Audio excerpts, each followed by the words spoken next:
Ketika gempa di Taiwan beberapa waktu lalu, beberapa perawat ini terlihat berusaha semaksimal mungkin melindungi bayi-bayi yang ada di sana, teman-teman.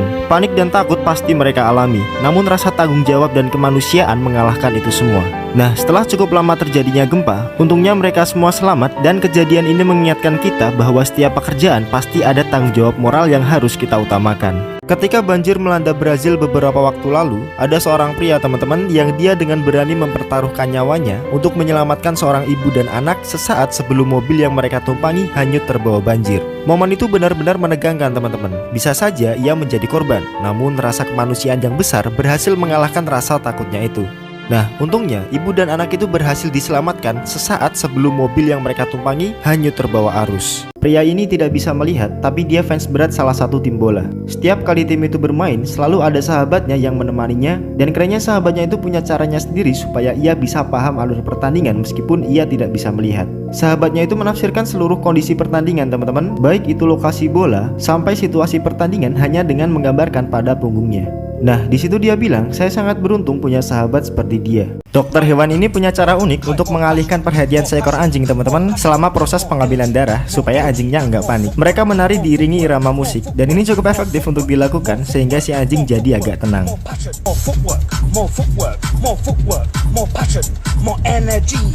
Mahasiswi ini menari di kelas karena alasan yang jenius, teman-teman. Jadi dosennya memberi dua pilihan kepada seluruh mahasiswanya untuk ujian. Opsi pertama adalah menari di depan kelas selama 15 detik, namun harus sekarang juga. Ya, tanpa pikir panjang, mahasiswi ini melakukannya.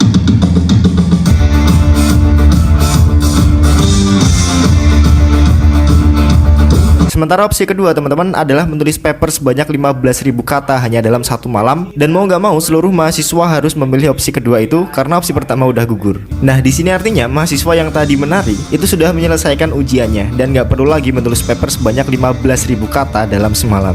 Kakak ini berusia 79 tahun dan nenek ini berusia 84. Mereka kakak beradik, teman-teman.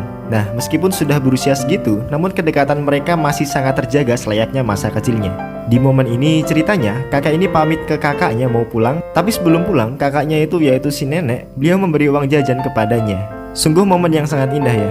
Seorang pelaut membagikan momen ketika ia bersama pelaut lainnya. Mereka menghadapi cuaca yang buruk di atas perahu kecil di tengah luasnya lautan. Mereka bekerja mempertaruhkan nyawa, teman-teman, demi menghidupi sekumpulan orang tercinta yang disebut sebagai keluarga. Nah, sisi positifnya dari postingan pelaut ini, banyak orang yang lebih berterima kasih dan mengingat bagaimana perjuangan ayah mereka demi menghidupi anak istri maupun keluarga lainnya. Seekor monyet cacat rela berlari sejauh 7 km karena sebuah alasan, teman-teman. Banyak orang yang bingung apa yang sebenarnya dilakukan sama monyet ini. Tanpa rasa takut, dia berlari terburu-buru, melompat-lompat di jembatan, dan karena penasaran, ada seorang yang secara sengaja merekam untuk mengetahui sebenarnya kemana sih tujuan monyet tersebut.